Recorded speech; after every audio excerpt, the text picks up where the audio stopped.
نیروی کار ما تهران را بنا کردید، با 10 رقم پارک و خیابان خوشنما کردید. از آب هلمند ما رایگان به چندین سال برق ساختید و نیم ایران را روشنا کردید.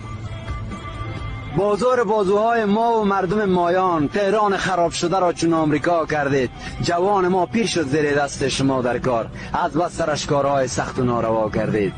هر چند ظلم چند است که ناحق بر سر مایان، بدون شرم و ذره ترس از خدا کردید. این بار ولی صد چند دوره های گذشته انسانیت را کاملا در زیر پا کردید. کودک 15 ساله بدون گناه را زیر لگد در وسط کوچه و راه کردید. از جای اینکه بوسه بر چشمی او بزنید، گردن او را میده زیر زانوها کردید.